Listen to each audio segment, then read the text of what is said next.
So I have removed the carpeted trim in the middle of this tailgate trim panel.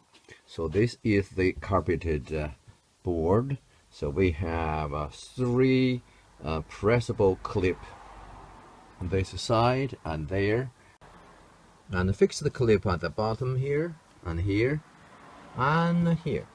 So when it's installed position, it fixes the clip into there and there. So you see, and there is another hole on there. So you can see when it's installed, it's like this.